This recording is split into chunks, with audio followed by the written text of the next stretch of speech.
Assalamualaikum warahmatullahi wabarakatuh.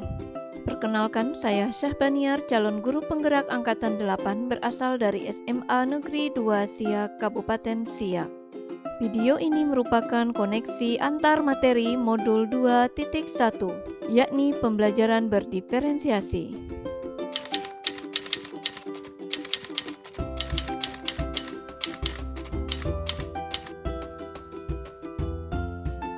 Pembelajaran berdiferensiasi adalah usaha guru untuk menyesuaikan proses pembelajaran di kelas untuk memenuhi kebutuhan belajar individu murid.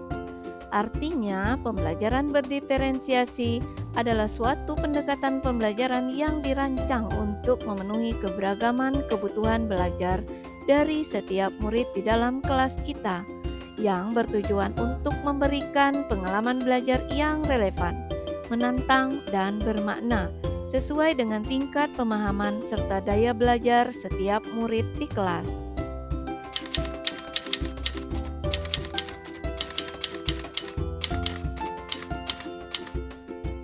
Agar dapat melakukan pembelajaran berdiferensiasi, maka guru harus memahami tujuan pembelajaran, menanggapi atau merespon kebutuhan belajar murid, menciptakan lingkungan belajar yang mengundang murid untuk belajar, melakukan manajemen kelas yang efektif, serta melakukan penilaian berkelanjutan.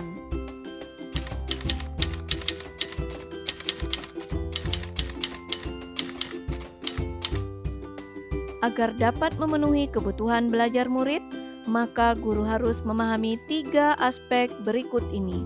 Pertama, kesiapan belajar. Kesiapan belajar adalah kapasitas untuk mempelajari materi, konsep, atau keterampilan baru.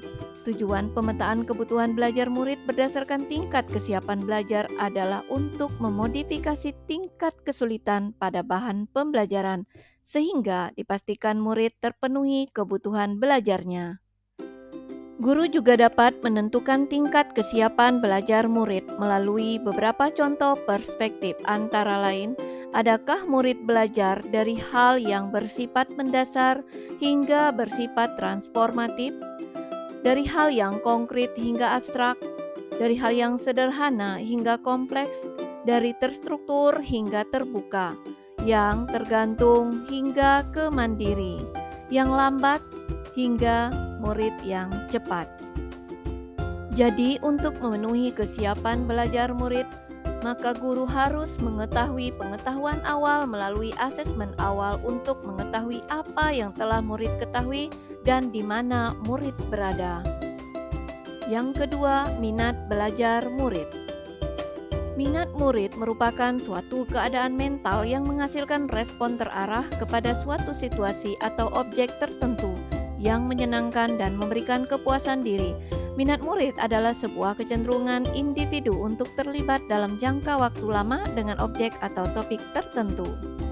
Tujuan melakukan pembelajaran berbasis minat diantaranya adalah sebagai berikut: membantu murid menyadari bahwa ada kecocokan antara sekolah dan kecintaan mereka sendiri untuk belajar, mendemonstrasikan keterhubungan antar semua pembelajaran, menggunakan keterampilan atau ide yang dikenal murid sebagai jembatan untuk mempelajari ide atau keterampilan yang kurang dikenal atau baru bagi mereka, dan meningkatkan motivasi murid untuk belajar.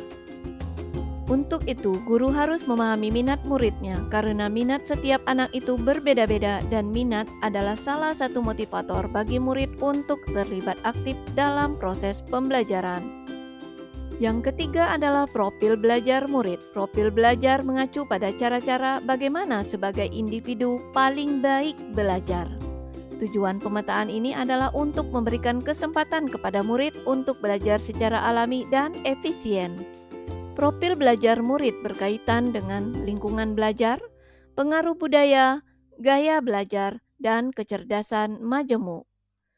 Berikut cara-cara yang dapat dilakukan guru untuk mengidentifikasi kebutuhan belajar murid. Yang pertama, mengamati perilaku murid. Mengidentifikasi pengetahuan awal murid. Membaca rapor murid dari kelas mereka sebelumnya. Berbicara dengan guru murid sebelumnya. Menggunakan berbagai penilaian diagnostik. serta mereview dan melakukan refleksi terhadap praktik pengajaran.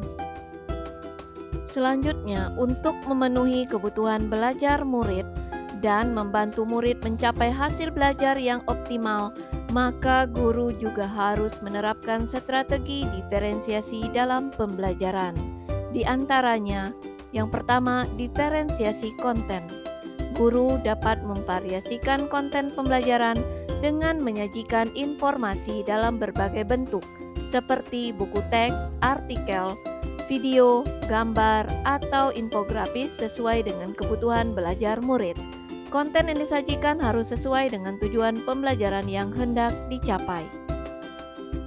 Yang kedua, diferensiasi proses. Guru perlu memvariasikan proses pembelajaran dengan menggunakan model dan metode pembelajaran sesuai dengan kebutuhan belajar murid serta tujuan pembelajaran. Misalnya menggunakan model pembelajaran, discovery learning, problem-based learning, project-based learning, dan menggunakan metode pembelajaran dengan diskusi, tanya jawab, dan praktik. Dan yang ketiga adalah diferensiasi produk. Guru dapat memvariasikan produk akhir hasil pembelajaran setiap murid sesuai dengan kebutuhan belajar murid berdasarkan minat belajar mereka masing-masing. Misalnya guru memperkenankan murid bebas mengumpulkan hasil akhirnya, boleh dalam bentuk video, artikel, gambar, puisi, lagu, poster, makalah, dan lain sebagainya.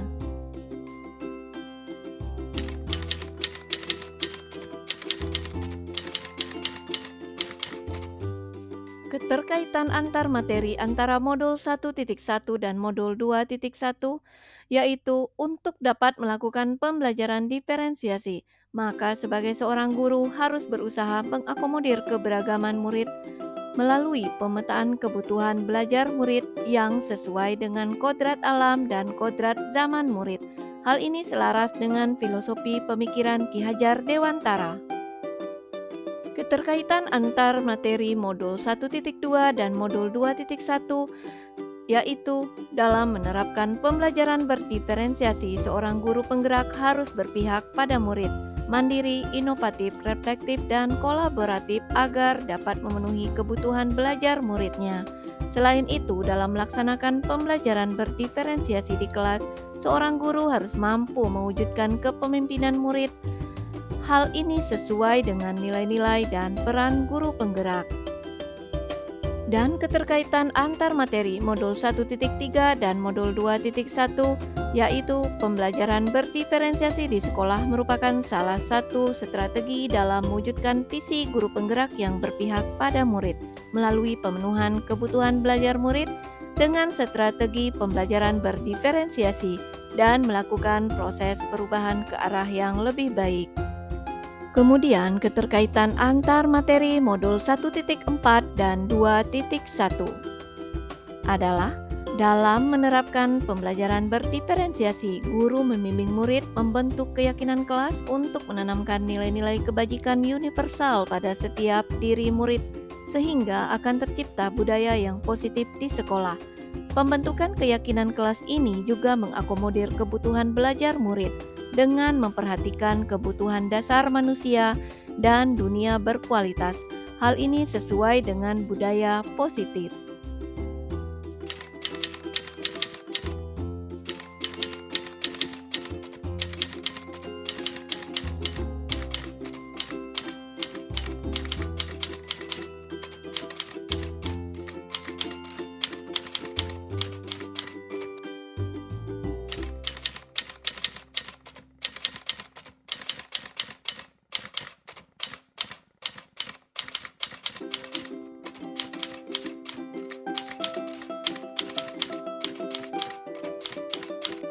Terima kasih. Wassalamualaikum warahmatullahi wabarakatuh. Salam dan bahagia.